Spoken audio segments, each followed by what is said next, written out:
If you're thinking of buying Swiss Beauty thinking they are the same shades as before, they are not. They've completely changed the shades and nobody is talking about this.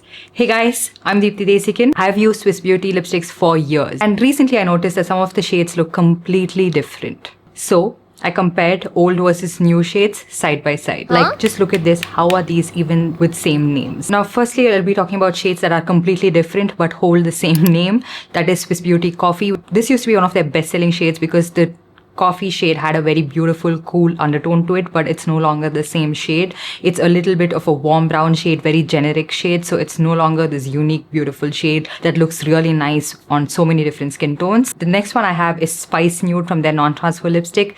Like you can see when the packaging has changed, the newer packaging has like black letters on it, so that's how you differentiate when you're storing it.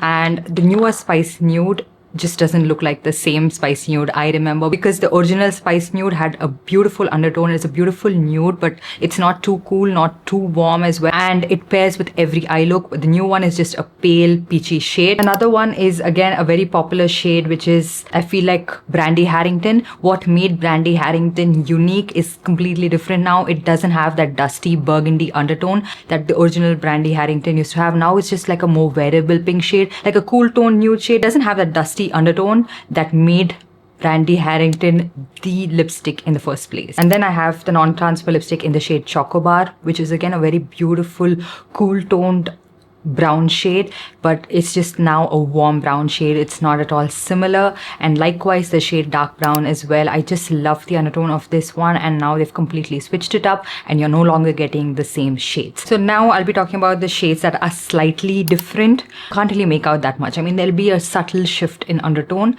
which is the shade Mauve-Taupe. The newer one is the same color but just doesn't have as much mauve to it that makes Mauve-Taupe, you know what I mean. And then with the shade Bronze, again similar color family, just doesn't have that subtle cool undertone to it. The older Bronze is a little bit deeper and has a little bit of a brown undertone. The newer one doesn't have that brown undertone.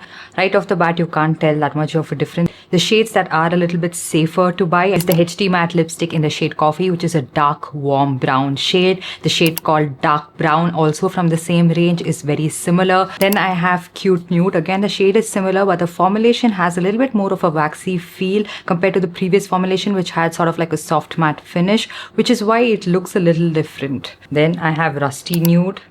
It just doesn't have that very muted tones, which is not very visible to a lot of people. I mean, if you are just a beginner to makeup, you wouldn't even notice the shade shift. And we also have the Craze Lip Duo in the shade Choco Spice, which is again pretty much the same thing. So it's a safe buy. Yeah, that's pretty much it. If you're rebuying the old shade, don't just go ahead and blind buy. Check the swatches because you might be getting a completely different shade. Tell me if your shade matched or not. I'm very curious to know if this is happening everywhere, and let me know if you want to watch more such videos from other brands or from the same brand, what other shades you would like to swatch side by side. Let me know in the comments down below, and I'll see you guys in my next one. Bye.